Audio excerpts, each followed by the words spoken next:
Fala, meus amigos, sejam bem-vindos novamente ao Logicast. Vamos começar aí mais uma temporada do nosso querido Logicast, o podcast da logística. A gente fala da logística sem frescura, a gente fala de modo leve, tranquilo, né? E hoje eu tô com o meu parceiro, que saudade, hein, Diegão? Faz falta, não faz, cara? A gente trocar essa ideia, trazer o pessoal aqui. É verdade. Olha, sejam todos muito bem-vindos aí ao nosso mais um episódio da Logicast. Eu acho que eu sinto muita saudade, Rafael. Acho que eu tô carente, sabe? Desses distanciamento que a gente às vezes já dá um sumiço, daqui a pouco volta, né? Parece que tem algumas bandas que tem por aí, some, volta, se reencontra, né? Então, assim, tô feliz por esse reencontro aqui hoje novamente, por esse episódio. Vamos trazer aqui hoje um convidado, olha, à altura. Ele vai falar aqui sobre um modal, né, um transporte aqui muito pouco explorado no Brasil, né, em alguns outros países, tem até um pouco mais de relevância, mas primeiro eu quero agradecer a todos os nossos seguidores que têm aí nos acompanhado aqui do Brasil, dos Estados Unidos, de Portugal, onde tem crescido bastante aí a nossa audiência. E a todos que mandam mensagem para a gente lá no Instagram, no LinkedIn, olha, quero agradecer demais e continue aí acessando o nosso site, mandando mensagem, porque isso ajuda bastante aqui para o nosso desenvolvimento e crescimento do programa. Então agora eu vou trazer aqui o nosso convidado e apresentar eles aqui para todos do Logicast. Seja muito bem-vindo, João. Olá, pessoal, muito boa noite, né? Eu sou João Felipe Rodrigues Lanza, também conhecido como João Rodrigues ou João Lanza, como quiserem chamar. E eu vim aqui para o Logicast para comentar um pouco para vocês sobre o transporte ferroviário no Brasil e as mudanças mais recentes que vêm sendo feitas no setor, principalmente com o novo marco legal das ferrovias e a expansão de novos corredores que estão por aí, como a Ferrovia Norte-Sul, a Ferrovia de Integração Oeste-Leste, que foi leiloada no ano passado, e outras obras que ainda estão em muita discussão, como a Ferrodrão, que vai servir para escoar soja do interior do Mato Grosso para o porto de Miritituba, no Pará. Sobre a minha formação, eu sou graduado em Administração de Empresas pela GV de São Paulo e sou mestrando em Administração Financeira na FEA-USP. E tenho bastante experiência, principalmente na área acadêmica e um pouco na profissional, sobre o setor de infraestrutura em geral e transporte ferroviário.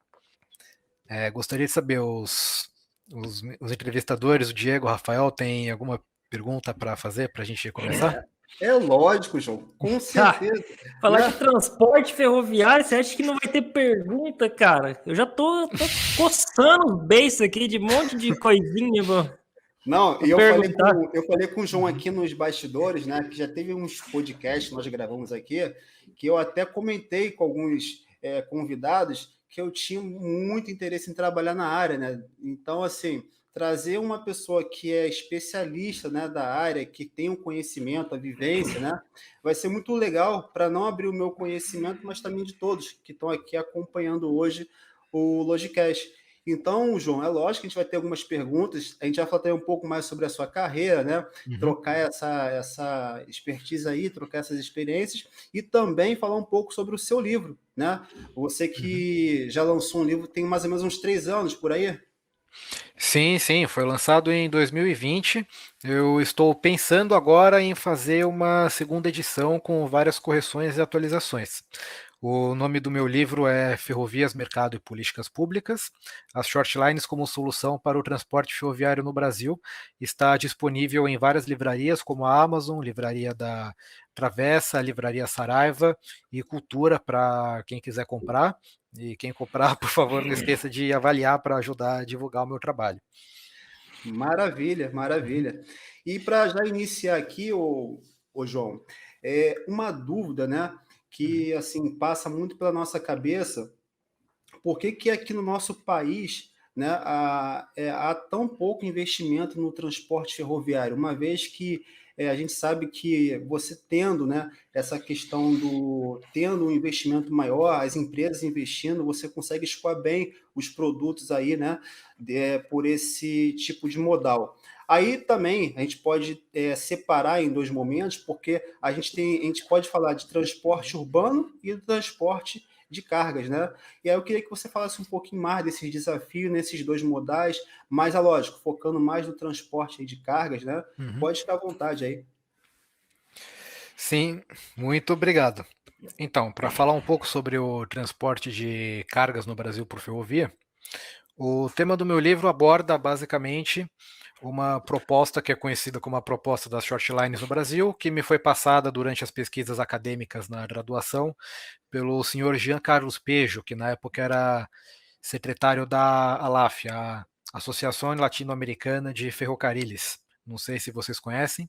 Ele me trouxe uma ideia que me pareceu muito interessante na época, que era sobre a proposta de revitalização de vários trechos ociosos da malha ferroviária brasileira nos moldes das short lines norte-americanas, em que eles promoveram uma desregulamentação parcial do mercado em 1980 e permitiu a entrada de vários pequenos operadores para operar ferroviários que eles tinham por lá, que as grandes companhias estavam perdendo dinheiro e essa baixa rentabilidade estava prejudicando a qualidade dos serviços ferroviários no país como um todo.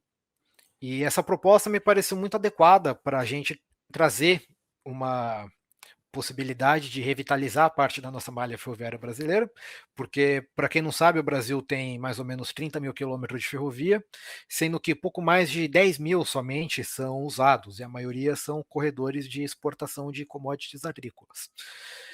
E essa proposta das short lines visa a criação de um regime regulatório, fiscal e talvez trabalhista mais brando para uma série de ferrovias, para que elas possam operar com maior lucratividade serviços de menor densidade do que as principais concessionárias do país, que atualmente são a Rumo Logística, a VLI e a MRS Logística.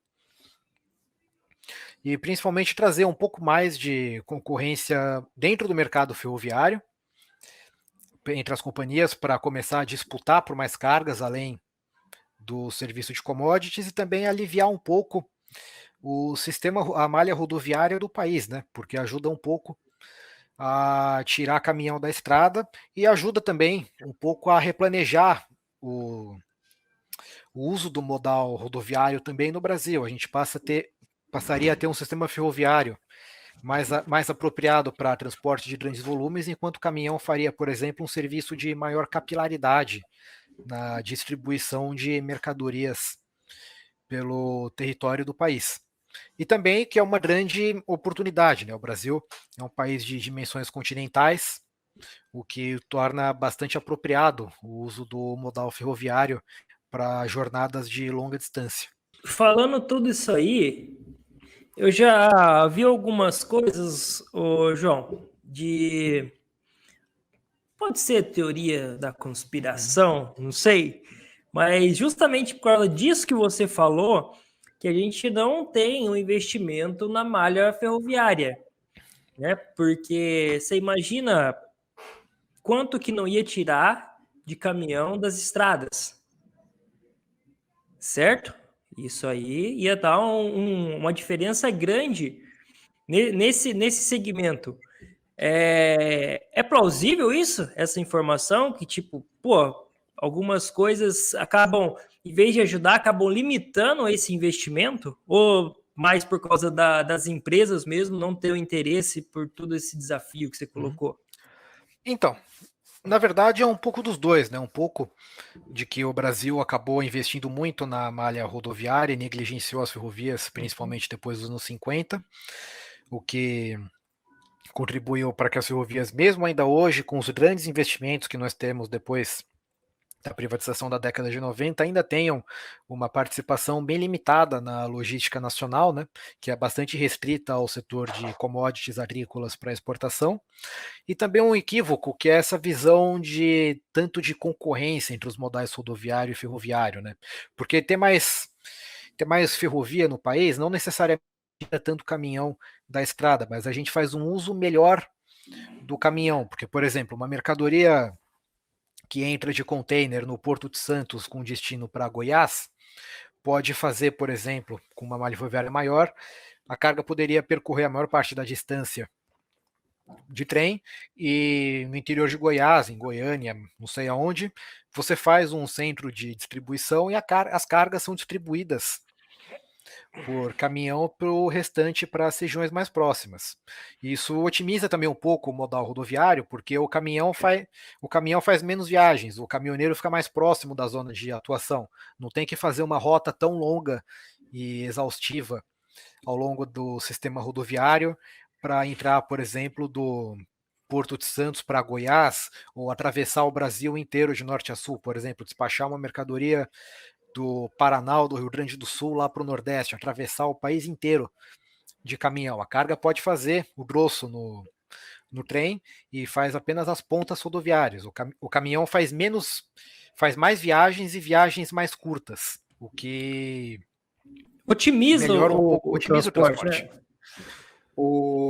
João, a gente fala aqui, né, ao mesmo tempo sobre a economia, né, e os investimentos, as dificuldades, né, e me leva a pensar também hoje quais seriam os maiores desafios, né, do transporte ferroviário no Brasil e quais seriam as soluções. Você que tem as short line, né, americanas, talvez você possa fazer uma comparação, né, e ver como que tem esse crescimento lá e talvez trazer ou tentar abordar aqui uma solução. Você conseguiria explicar para a gente? Sim, claro.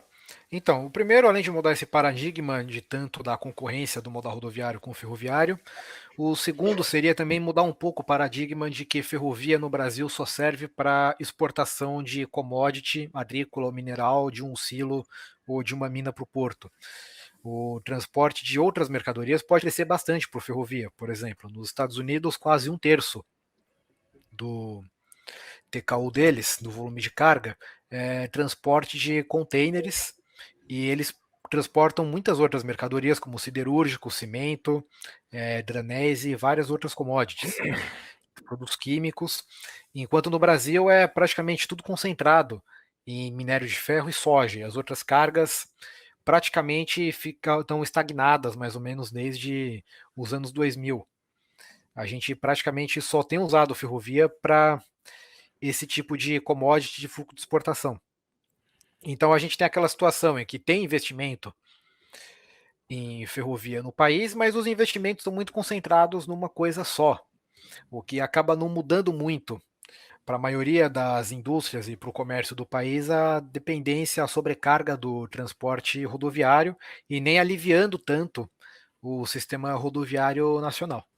A proposta das short lines visa buscar um pouco mais, trazer mais concorrência no setor ferroviário, para as ferrovias saírem um pouco desse oligopólio aí de 3, 4 empresas que estão encerradas dentro desse nicho de transporte de commodities, e passar também a serem mais competitivas, a disputar o transporte de outras mercadorias. Eu acho que, assim, Diego, só acrescentando, eu acho que falta essa visão do pessoal mesmo, viu, João? Porque acho que ele só pensa assim, passa lá no jornal lá, Jornal Nacional, passa o trem lá. Aí o que passa carregando o trem? A soja. Lá no meio do mato. Então, tipo assim, o cara. Eu falo assim, cara, será que só isso que dá? Será que um modal assim que traz tanto benefício, será que ele é limitado a só a soja, só a minério? Será que você falou um exemplo, um container? A gente pode usar o exemplo, coleta o container lá no Porto de Santos de material que vem da China, sei lá o que vem dentro lá, o pessoal que compra uma porrada de coisa da China. Leva até lá em cima. Aí chega lá o que você falou, otimiza o transporte, sei lá, de caminhão, carro, moto, bicicleta. Sim, claro. Com certeza. A gente teria, além do uso mais integrado das ferrovias, claro, sem querer tirar o mérito, né, do setor agroexportador, que para um país essencialmente agrário e exportador de commodities como o Brasil, o uso de ferrovia para esse tipo de transporte é mais do que essencial, né? A nossa lição de casa, é o básico que o país tinha que ter. E com certeza, a gente faz falta também essa mudança de visão das ferrovias, do setor ferroviário, com o transporte de outras mercadorias. O que também é um desafio, né? A gente ter esses outros transportes de mercadorias, porque como um amigo meu economista já tinha me falado uma vez, a maioria dessas cargas, elas são cargas muito dispersas, né? Cimento, container, dificilmente é algo que no momento inicial da ferrovia dificilmente se paga. É o tipo de carga que geralmente vem na esteira, por exemplo, da soja. Por exemplo, a gente constrói uma ferrovia para transportar soja e isso viabiliza o transporte de outras mercadorias além da soja dentro desse corredor ferroviário, que seria o uso da ferrovia como um corredor de desenvolvimento. E também outro desafio para o setor ferroviário, que eu vejo principalmente no transporte de cargas domésticas, não só de exportação e importação, é que um fluxo doméstico geralmente teria duas pontas rodoviárias. A carga sai do caminhão, vai para o trem e volta para o caminhão para a ponta final, o que torna a concorrência com o rodoviário direto muito difícil, porque o fluxo de exportação, por exemplo, ele só tem uma ponta rodoviária. A carga, a soja, por exemplo, que sai do Brasil, vai do caminhão para o trem, do trem ela sai direto para o navio. Isso torna o modal ferroviário mais competitivo. E talvez, para competir mais em fluxos domésticos, seria mais interessante, por exemplo, as ferrovias terem ramais próprios, uma maior capilaridade para tentar fazer o transporte porta a porta, que é o trem literalmente entrar no galpão da fábrica para buscar vagão de carga, como acontece nos Estados Unidos. Eles tentam competir um pouco para o trem fazer, para a carga ir direto da indústria para o trem e ir para o destino final também do trem, ter só uma ponta rodoviária para sair do caminhão para a entrega final. Tanto é que das shortlines americanas, né, que são as ferrovias de pequeno e médio porte, a maioria delas faz o transporte de primeira e última milha da carga para o consumidor final. A carga capta, a ferrovia pega a carga já direto, né, do cliente e despacha esse vagão para uma companhia classe 1 lá, que tem uma abrangência nacional, e essa carga vai de trem para onde for o destino. Ou também fazem o caminho inverso, que é a carga chegar dessas companhias classe 1 e sair direto para a shortline, que é quem faz a manobra do pátio dentro do cliente, dentro da siderúrgica, da indústria petroquímica, seja lá de quem for. Você está falando assim, esse doméstico, o trem entrar dentro da empresa já coletar. Aqui na cidade tem uma empresa muito grande de papel. Né? Então a gente vê direto ali, chegando de caminhão de porrada. Aí fala assim, pô, o trem passaria ali, pegaria todo o material já direto para o porto. Aí às vezes o pessoal pergunta assim, nossa, mas vai demorar demais. Até o cara chegar aqui, eu pego o caminhão, ponho aqui e coloco lá, por isso que é muito melhor. Tá? Mas aí vai de planejamento, né, João? Você concorda comigo? Sim, claro. Aí vai do planejamento da ferrovia, claro, né? A questão de ter pontualidade com o cliente e conseguir prestar uma operação regular, né? Coisa que é um tanto negligenciada no país onde praticamente o que funciona é essa operação de esteira de commodity agrícola e esses serviços industriais e de outras mercadorias como cimento, por exemplo, ou celulose, ficam sendo um pouco pontuais e com esse monte de atraso, isso dificulta a logística mesmo para o cliente fazer o transporte da carga dele para o destino final. A Suzano Celulose e a Bracel, elas têm feito algumas iniciativas, como ter um ramal próprio para fazer a manobra dessas cargas, e tem até comprado os próprios trens para operar com direito de passagem, para operar o trem deles, para levar a celulose para o porto. Que legal. E assim, até é um desafio também, porque devido à flexibilidade, né? Porque você fala assim, por que o pessoal, o caminhão, eu vou dar um exemplo assim, bem, vai fugir um pouco dessa visão que a gente está tendo, mas só para a gente ter um parâmetro. O caminhão, eu coloco lá uma carga, o Diego trabalhando com o transporte rodoviário agora. O que a gente tem de emergência? Emergência, assim, às vezes o cara tá indo, vamos supor, sai, aqui eu moro na região de Campinas, sai de Campinas pro Porto. Daqui a pouco você liga pro motorista e fala, onde você tá? Eu tô aqui no meio do caminho. Volta que tem mais um pouquinho. Isso aí sim.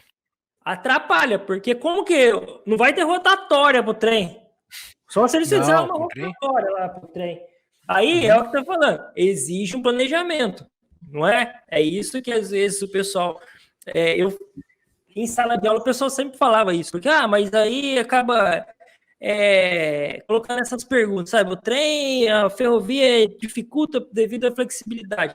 Pô, cara, mas não vamos misturar as coisas, né? Porque isso aí vai exigir um pouco mais da sua gestão também, da sua gestão logística. Sim, claro. Tanto por parte do cliente como por parte da ferrovia. E no caso, trazendo para a questão da ferrovia, seria interessante no Brasil a adoção de algumas estratégias como a Precision Scheduled Railroad nos Estados Unidos, que é uma estratégia em que o trem não fica parado, porque antigamente os trens ficavam parados nos pátios esperando os clientes encherem vagão para o trem partir, por exemplo, com um mínimo de 80 vagões, ou senão ele era cancelado. Com o Precision Scheduled Railroading, o PSR, as ferrovias lá passaram a adotar essa estratégia de que o trem parte em horários pré-determinados. Por exemplo, tem um trem saindo com um vagão de celulose de hora em hora da cidade aqui para o porto. E para o cliente facilita um pouco, porque ele tem uma confiabilidade do serviço ferroviário. E também, se tiver esse tipo de problema com a mercadoria, não vai nesse trem, mas vai no próximo. A companhia te garante que vai ter um outro trem que vai transportar a sua mercadoria. Que, de certa forma, trazendo um pouco, né, falar um pouco fora de outro modal, é como funciona a companhia aérea, né? Já imaginou se todos os voos de passageiros comerciais tivessem que esperar o avião inteiro encher, senão o seu voo era cancelado? A companhia oferta mesmo, vai ter um voo de hora em hora, por exemplo, de São Paulo para Brasília, e o avião viaja independente da lotação. É claro, os caras fazem o cálculo da média, que vai ter um X% lá, uns 80% de lotação, mas esse serviço traz mais confiabilidade para o cliente e evita um pouco esse tipo de problema, como você mencionou, que tem com o caminhão de que sai com parte da carga e depois tem que voltar para pegar outro resto. Então, esse serviço mais pontual da ferrovia com o cliente, como essa estratégia adotada nos Estados Unidos, ajudaria a evitar um pouco esse problema. Porque o trem pode partir, por exemplo, com 20 vagões de celulose, o próximo, se você esqueceu, sai com 10 e o vagão de celulose vai engatado junto com outra mercadoria. Isso traz uma flexibilidade maior para o sistema logístico, uma responsividade maior para o modal e resolve um pouco esse problema dos imprevistos do embarcador. João, lá agora no início do nosso podcast, você falou um pouco sobre o oligopólio, né? Ali onde tem um aglomerado de empresas dominando a maior parte da fatia do mercado. Aqui no Brasil, se comparado a outras empresas, né, a outros países que têm ali uma malha ferroviária bem maior, né, tipo Estados Unidos, Rússia, Canadá, você acha que as empresas aqui no Brasil, você não vê tantas empresas procurando, né, investir também, né? Você acha que isso faz parte da política do nosso país, né? Tipo, não tem nenhum retorno para elas. Por isso que a gente vê aqui poucas empresas investindo nessa... Não tem nenhum incentivo, né? Nenhum incentivo. Sim, tem porque a gente vê um país que é continental, né? Você poderia colocar várias empresas aí, né? Cruzando o país inteiro, né? Até pelo território nosso, a expansão geográfica aqui. Exato, né? Sim, claro. Então, né, isso está relacionado um pouco ao modelo regulatório que tem sido adotado no setor ferroviário, que até o ano passado era quase que exclusivamente só por concessão pública, mediante edital, o que é claro, é um modelo que é um tanto moroso e mais voltado apenas para corredores de grandíssimo volume. E agora, em 2021, tem sido aprovado o Marco Legal das Ferrovias, que traz o modelo novo de autorização, em que o cliente que quiser, o empresário que quiser construir uma ferrovia, protocola na NTT uma solicitação de uma autorização, mandando o traçado da ferrovia, especificação técnica, e pode começar a construir. Legal, isso pode ajudar a trazer novas empresas para o setor. O governo já tem fechado mais ou menos uns 80 contratos com ferrovias novas. Caramba! Tem tanta empresa assim, João? Tem bastante gente se interessou. Eu não sei, assim, não vou cantar É onde bola vai construir, né? Até onde vai quantos construir, vão né? sair, quantos vão dar certo. Tem que analisar caso a caso, mas já tem trazido bastante expectativa para o mercado da possibilidade da expansão ferroviária. Pô, isso é bacana, hein? Uhum. E sim, com mais empresas no setor, ajuda também um pouco a competição no setor, né? Porque o Brasil tem praticamente 3 grandes ferrovias, os Estados Unidos têm 6, 7 grandes e uma infinidade de ferrovias menores.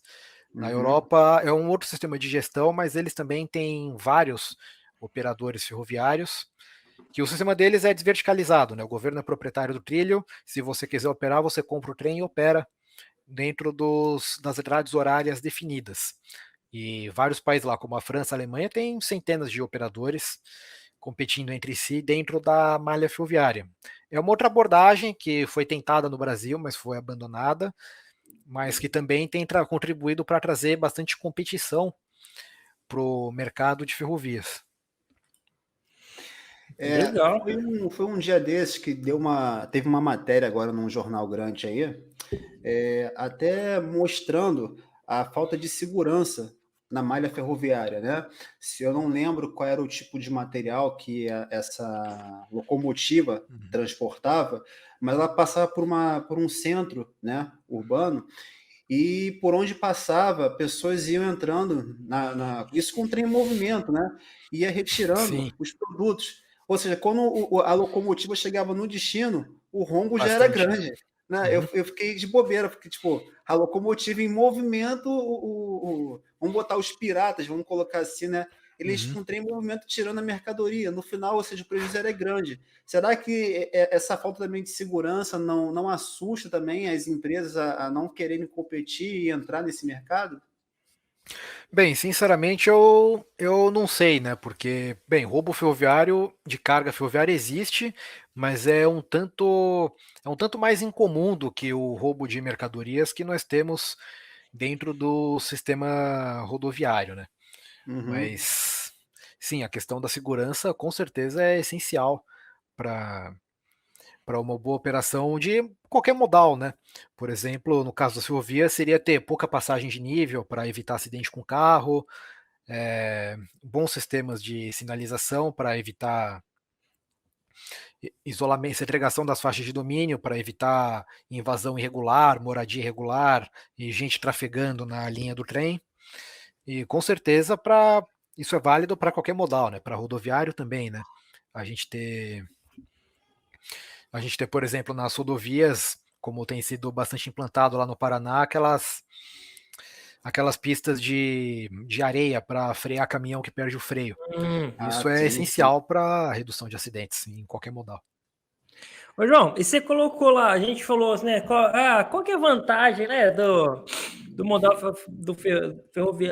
ferroviário para a economia do país? A gente já falou, por exemplo, otimização do transporte rodoviário. Isso aí acho que a gente já falou. Tem mais Uhum. algum ponto assim que o pessoal fala assim, pô, não tinha pensado nisso, cara. Isso realmente melhora muito. Bem, vou pensar, né? Claro, além da otimização um pouco do transporte rodoviário, né? Tira caminhão pesado da estrada, o que claramente ajuda também na preservação do pavimento para outros veículos mais leves. Também a questão da segurança, porque o roubo de cargas é um tanto mais incomum no setor ferroviário do que no rodoviário. E também um pouco ajuda a trazer para o mercado de logística em geral, para os clientes, uma opção de fretes mais competitivos. Pra... E também uma escolha do modal mais adequado para a operação da mercadoria. Claro, tem indústria, por exemplo, carga muito fracionada de distribuição de centro urbano que tem que usar rodoviário, né? Tem também clientes com volume de carga que não compensa tanto usar ferrovia. Mas tem, no Brasil, tem vários casos e casos, né? Tem várias operações que de grande volume, que em vez de usar uma frota gigante de caminhão, usa parte a ferrovia para otimizar o custo e usa uma frota de caminhão mais especializada para os serviços de manuseio da mercadoria na ponta a ponta. Dá a opção da multimodalidade, né? Também. Tipo, Sim, você a pega e multimodalidade é É um conceito muito pouco explorado no Brasil, nessa integração de modais que ocorre bastante nos Estados Unidos e na Europa, né, de várias formas, com vários terminais integrados, com o transporte que eles fazem nos Estados Unidos, por exemplo, do piggyback, que é levar a carreta do caminhão em cima do vagão prancha no trem. É um jeito que, para várias rotas longas, reduz o desgaste do caminhão, porque em vez dele rodar o país inteiro por estrada, o caminhão vai em cima do trem, a carreta faz só o serviço ponta a ponta e também aproveita o cavalo mecânico, né?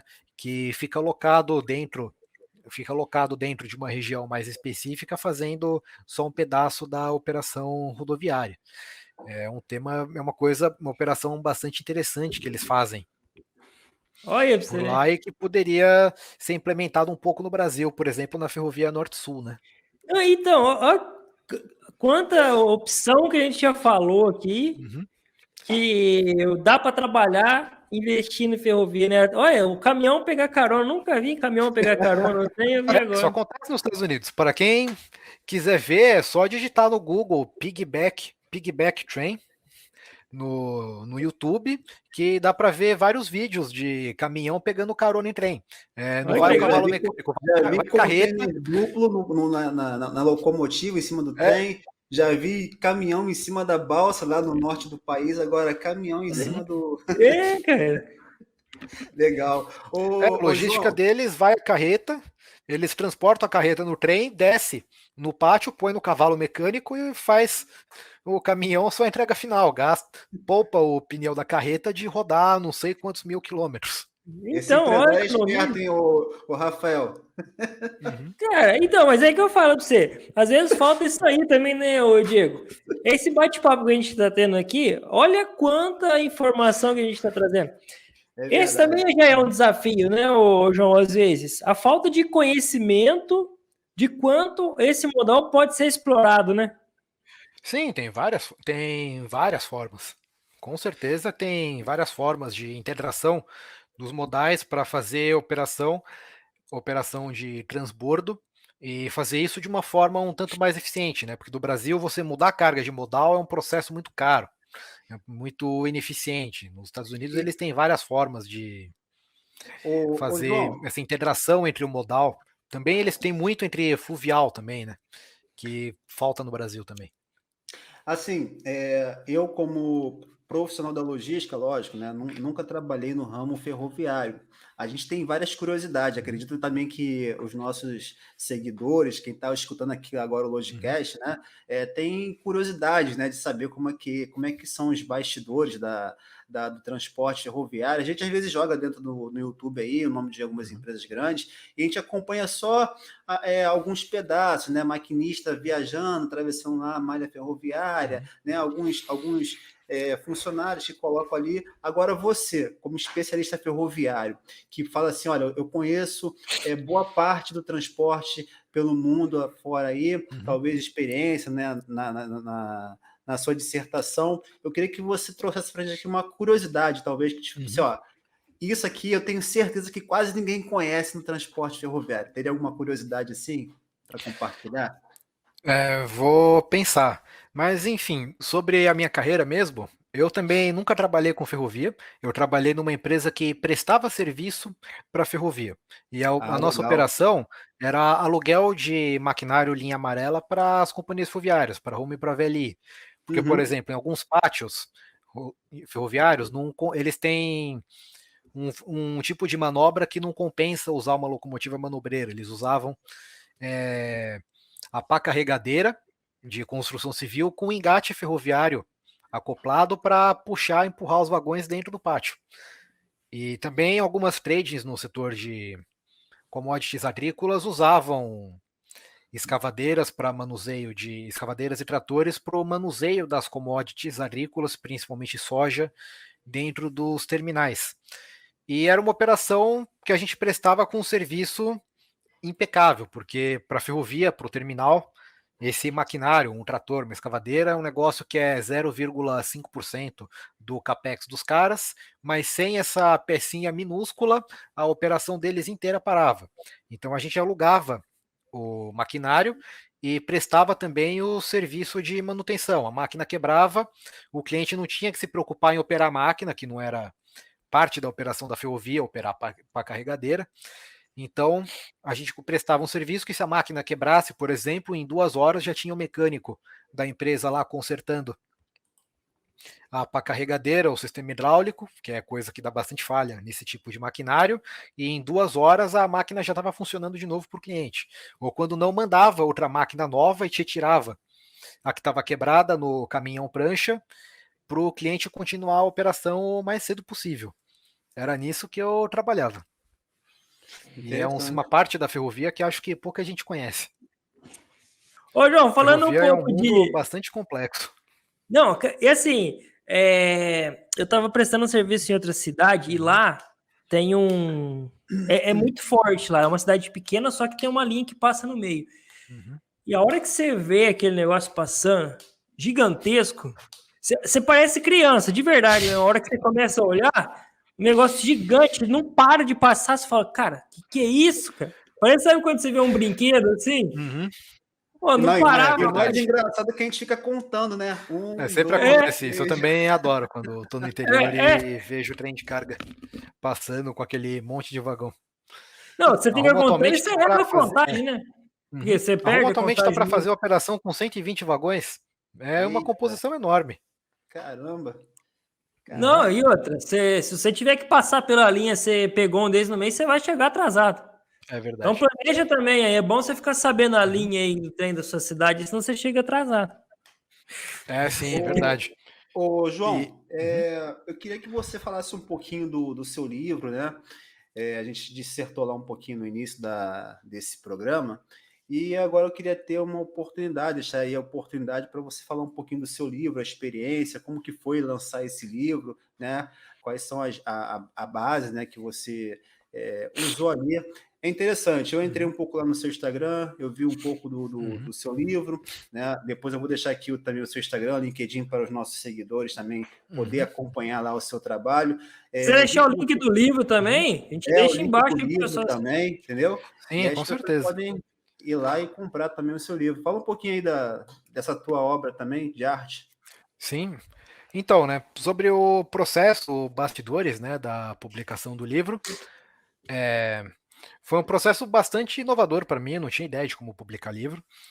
O livro foi originalmente concebido para ser a minha monografia de conclusão de curso, só que eu atrasei um pouco meu curso de administração em alguns semestres e decidi publicar a minha monografia como um livro e fazer uma outra monografia que fosse a continuidade do tema do meu livro. E a publicação em si, eu contratei uma editora de self-publishing, chamada Editora Labrador. Eles fazem um serviço bastante personalizado, em que você escolhe os design de capa, a diagramação e vários outros serviços dentro de um orçamento que foi bem flexível e cabia no bolso, e uma tiragem mais flexível, né, do que o padrão das maioria das editoras de fazer esse lote de 1000 livros.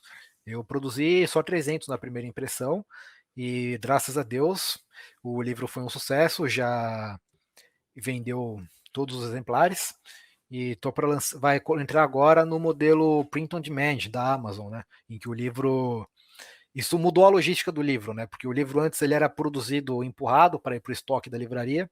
Agora com esse print on demand, quando você compra na loja, na livraria, o livro, é feita a encomenda do livro na gráfica e o livro é imprimido aquele um exemplar que vai direto para você.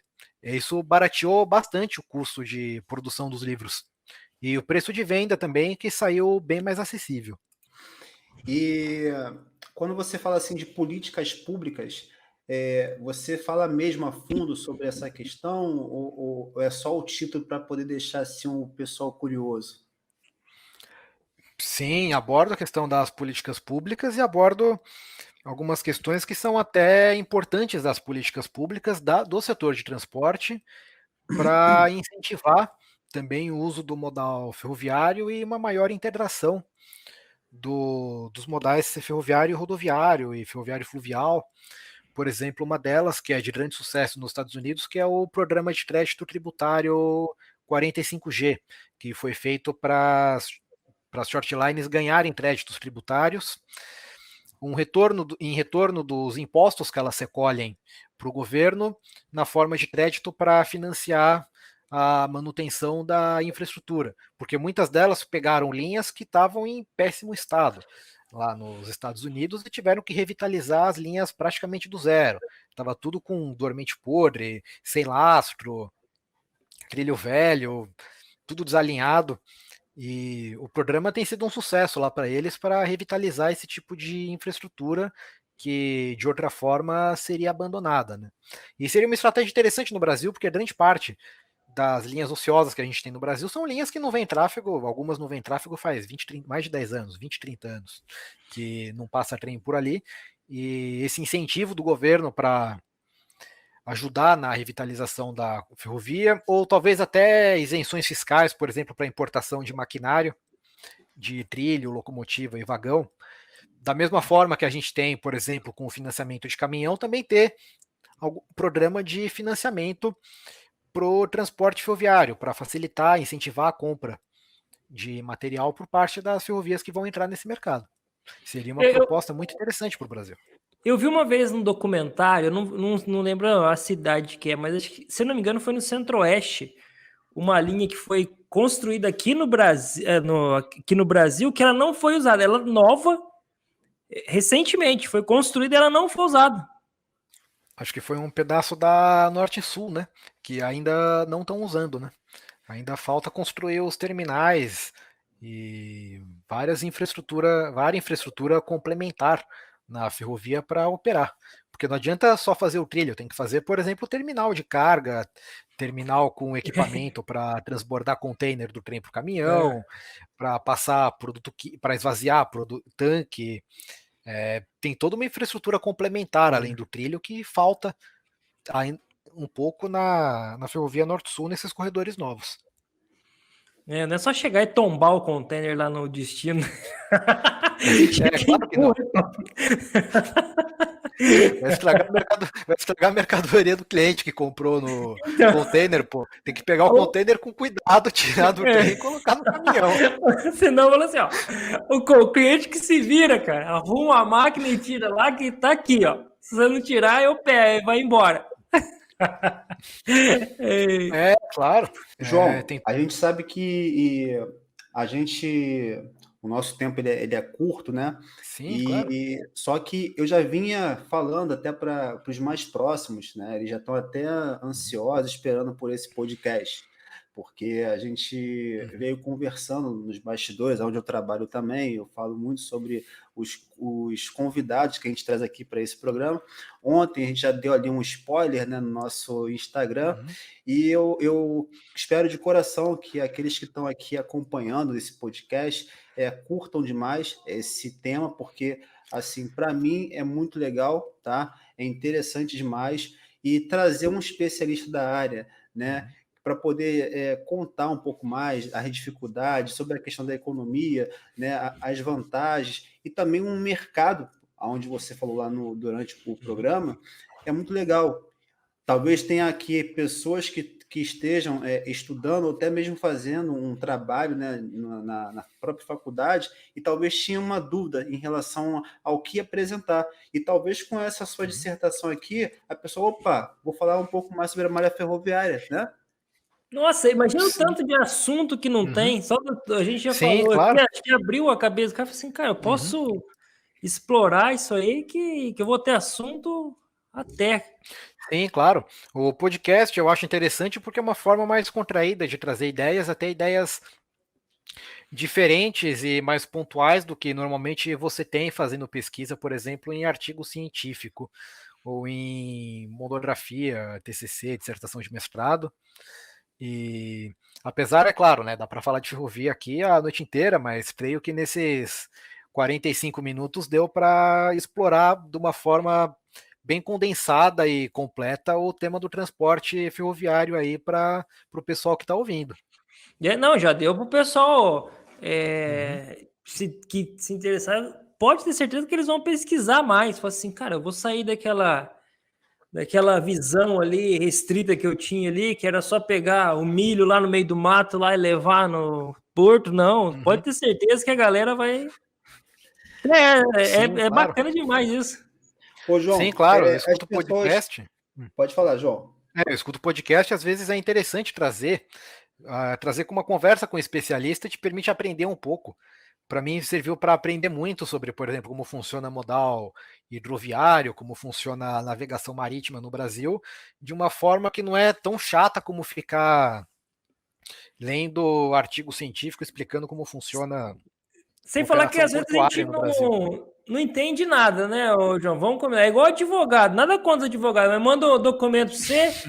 Pô, eu não vou entender, cara. Esse monte de termo aí traduz, que eu não tô entendendo nada. E aqui a gente consegue. Onde eu tenho que assinar, Só Sim, assina. claro, ter conversa de podcast ajuda muito para explicar de uma forma mais simples, né? E, João, você mais tem as fácil. pessoas que quiserem aqui, por exemplo, eu ouvi esse podcast, eu quero entrar em contato com o João, eu quero tirar algumas dúvidas com o João, porque assim, eu achei bem esclarecedor, né? As perguntas, as respostas que ele deu. E aí, como é que as pessoas fazem para te achar nas redes sociais? Então, para me achar nas redes sociais, tem o meu Instagram, que eu mandei o link para vocês, tem o LinkedIn também, eu respondo mais no Instagram. E para quem quiser comprar o livro, tem o link da Amazon, já tem as avaliações, já tem algumas avaliações, e tem lá o meu perfil de autor, e para quem quiser me contatar. Mas principalmente para quem quiser mesmo contato, é só mandar mensagem no Instagram. O meu nome está como João F.R. Lanza. E também tem o meu Facebook que está com o mesmo nome, para quem quiser me achar, que eu olho um pouco menos o Messenger do Facebook, mas também respondo por lá. E já respondi algumas dúvidas, tem sido bem legal. Tá aí o meu contato. Maravilha. Então, João, eu quero agradecer demais, tá, por esse bate-papo que nós tivemos aqui. Eu espero que nós tenhamos a oportunidade, né, de dar continuidade, né, num próximo episódio, ou até mesmo trocar mais ideias lá no nosso podcast, no nosso Instagram também, no LinkedIn. E, assim, eu quero que todos que aqui estão acompanhando esse podcast compartilhem, tá? Na sua escola, na faculdade, no seu trabalho, porque eu acredito que vai acrescentar demais aí o seu conhecimento. Então, João, demais, eu estou muito feliz por essa gravação, né? Porque é mais uma temporada e a gente abrindo aí com um modal totalmente diferente daquele que a gente já gravou por aqui, né, Rafael? Não, já é um assunto que é o que eu falei, desperta bastante interesse, porque é muito falado, né? Modal ferroviário resolve os problemas do país. Beleza, todo mundo, isso aí já chama atenção. A hora que a gente começa a bater o papo, aí você vai vendo que tem muito mais que você explorar ainda. Você entra achando que você sabe alguma coisa, você sai e fala assim, cara, eu não sei nada ainda. Eu não sabia nada. Muito. Então, acho que foi bem esclarecedor nesse tempo aí, já deu para o pessoal ver o quanto que a gente está, não sei se eu posso dizer, perdendo e não investir, né, nesse modal. Sim, foi um prazer conversar com vocês. Não, o prazer foi todo nosso, cara. Pô, uma aula aí para nós. Então, beleza, a gente fica por aqui. Grande abraço, tchau, tchau. Tchau, tchau.